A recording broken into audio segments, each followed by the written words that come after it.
എല്ലാവർക്കും 6th sem online ട്യൂഷനിലേക്ക് സ്വാഗതം. അപ്പോൾ നമ്മൾ ഇന്ന് നോക്കാൻ പോകുന്നത് കഴിഞ്ഞ 3 ക്ലാസ്സിൽ പഠിച്ച ചൈൽഡ് ഹെൽത്ത് നഴ്സിംഗ് 1 യൂണിറ്റ് 1ന്റെ ബാലൻസ് പോർഷനാണ്. അതായത് ഇൻട്രൊഡക്ഷൻ, ചൈൽഡ് ഹെൽത്ത് നഴ്സിംഗ് ഇൻട്രൊഡക്ഷൻ്റെ പാർട്ട് 4. അപ്പോൾ കഴിഞ്ഞ ക്ലാസ്സിൽ നമ്മൾ സിലബസിൽ ഇതുവരെയുള്ള പോർഷൻസ് ആയിരുന്നു നമ്മൾ പഠിച്ചത്. നാഷണൽ പോളിസി, പിന്നെ അതിൻ്റെ ലീഗൽ ആക്ഷൻസ് വരെ പഠിച്ചു. ഇനി നമുക്ക് ഇവിടെ കുറച്ച് നാഷണൽ പ്രോഗ്രാംസും പിന്നെ ചിൽഡ്രൻ്റെ അല്ലെങ്കിൽ കുട്ടികളുടെ വെൽഫെയർ സർവീസസിന് വേണ്ടിയിട്ടുള്ള കുറച്ച് ഏജൻസീസും ഉണ്ട്. അവ ഏതൊക്കെയാണെന്നുള്ളത് അറിയാനുള്ളത്. നാഷണൽ ഹെൽത്ത് പ്രോഗ്രാംസ് ഓൾറെഡി നമ്മൾ കമ്മ്യൂണിറ്റി ഹെൽത്ത് നഴ്സിംഗ് 1 പഠിച്ചപ്പോൾ, അതായത് 5th സെമ്മിൽ കമ്മ്യൂണിറ്റി ഹെൽത്ത് നഴ്സിംഗ് 1 പഠിച്ചപ്പോൾ നാഷണൽ ഹെൽത്ത് പ്രോഗ്രാംസ് പഠിച്ചിട്ടുണ്ട്.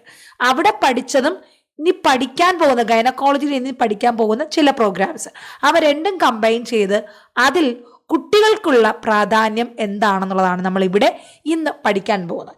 ഇത് കൂടാതെ കുട്ടികളെ സഹായിക്കാനും കുട്ടികളുടെ നന്മയെ കരുതിയിട്ടുള്ള കുട്ടികളുടെ വെൽഫെയറിന് വേണ്ടിയിട്ടുള്ള ചില ഏജൻസീസ്, അവ ഏതൊക്കെയാണ്, അതിൻ്റെ ഫങ്ഷൻസ് എങ്ങനെയാണ്, ഇവയൊക്കെ ഒന്ന് നോക്കണം. അല്ല, കുറച്ചധികം ടോപ്പിക്സ് ഇതിനകത്തുണ്ട്. എന്നാൽ പോലും 5 മാർക്കിനോ അല്ലെങ്കിൽ 15 മാർക്കിൻ്റെ എസ്സേയിലോ അല്ലെങ്കിൽ 2 മാർക്കിൻ്റെ ക്വസ്റ്റ്യൻസ് ഒക്കെ ആയിട്ട് ചോദിക്കാൻ പറ്റുന്ന ഒരു ഏരിയയാണ്.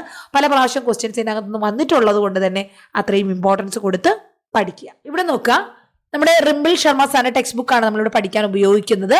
National programmes related to child health and welfare. അപ്പൊ നമ്മളിവിടെ നമ്മുടെ പീഡിയാട്രിക്സ് അല്ലെങ്കിൽ ചൈൽഡ് ഹെൽത്ത് നഴ്സിംഗ് പഠിക്കാൻ യൂസ് ചെയ്യുന്ന പ്രധാനപ്പെട്ട ഒരു ടെക്സ്റ്റ് ബുക്ക് എന്ന് പറയുന്നത് റിംബിൾ ശർമ്മ സാറിന്റെ ടെക്സ്റ്റ് ബുക്കാണ്. അതിൽ നിന്നാണ് ആ ഒരു നമ്മുടെ INC സിലബസ് പ്രകാരം അതേ ഡീറ്റെയിൽസ്, ആവശ്യത്തിനുള്ള എല്ലാ കണ്ടന്റ്സും അടങ്ങിയ ഒരു ടെക്സ്റ്റ് ബുക്കാണ്. You can go for that. അപ്പൊ നോക്കുക എന്തൊക്കെ പ്രോഗ്രാംസ് ആണ് ഉള്ളത്. അപ്പം അതിൻ്റെ ഒരു ഇൻട്രൊഡക്ഷൻ പാർട്ടുണ്ട്, കാണാതെ പഠിക്കേണ്ട, ജസ്റ്റ് ഒന്ന് വായിച്ച് മീനിങ് പറയാം. During the pre-independence era, the situation of public health was precarious.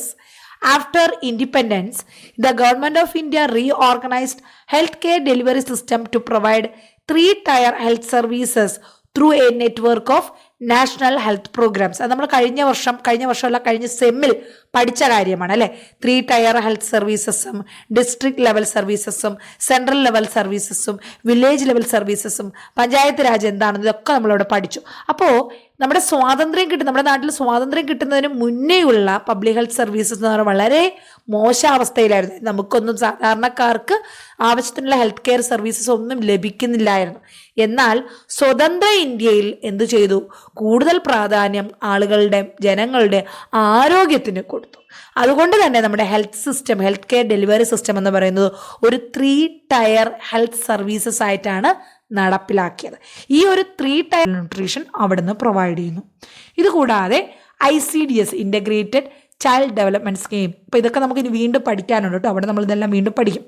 ICDS programme, integrated child development scheme, കുഞ്ഞുങ്ങൾക്ക് ബെനിഫിറ്റ് ആകുന്ന രീതിയിലും അഡോളസെൻറ്റ് ഗേൾസിനും പ്രഗ്നൻറ്റ് വുമണിനും ലാക്ടേറ്റിംഗ് മദറിനും ബെനിഫിഷ്യറി ആയിട്ടുള്ള പ്രോഗ്രാംസാണ് ഇതിൽ നടപ്പിലാക്കുന്നത്.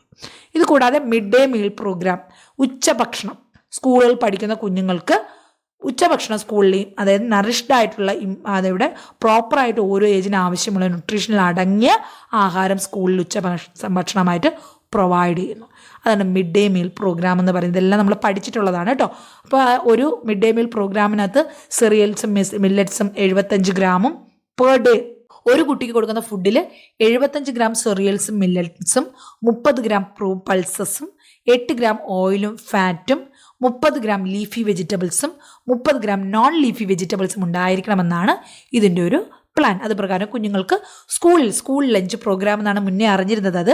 പിന്നെ അത് റീലോഞ്ച് ചെയ്തിട്ട് നമ്മളതിൽ റീനെയിം ചെയ്ത് മിഡ് ഡേ മീൽ പ്രോഗ്രാം എന്നാക്കി മാറ്റി. അപ്പം അങ്ങനെ ന്യൂട്രീഷണൽ ഡെഫിഷ്യൻസീസ് നമുക്ക് പരമാവധി നമുക്ക് കുറയ്ക്കാൻ പറ്റും. അപ്പോൾ ഇതൊക്കെയാണ് പ്രധാനപ്പെട്ട പ്രോഗ്രാംസ്, നമ്മുടെ ചൈൽഡ് ഹെൽത്തിന് വേണ്ടിയിട്ടുള്ള പ്രോഗ്രാംസ്. അപ്പോൾ ഇന്ന് നമ്മൾ ഇവിടെ നിർത്തുകയാണ്. ഇനി ഒരു പോർഷൻ കൂടി നമുക്ക് ഇതിനകത്ത് ഈ ഒരു സെക്ഷനിൽ തന്നെ പഠിക്കാനുണ്ട്, സം ഏജൻസീസ്. നമ്മൾ അടുത്ത ക്ലാസ്സിൽ ആ ഏജൻസീസും അതിൻ്റെ ബാലൻസ് പോർഷൻസും ആയിരിക്കും പഠിക്കുന്നത്. അപ്പം ഞാൻ പറയുന്ന പോയിന്റുകളെല്ലാം നോട്ട് ചെയ്ത് വയ്ക്കുക. It's very very important. Okay.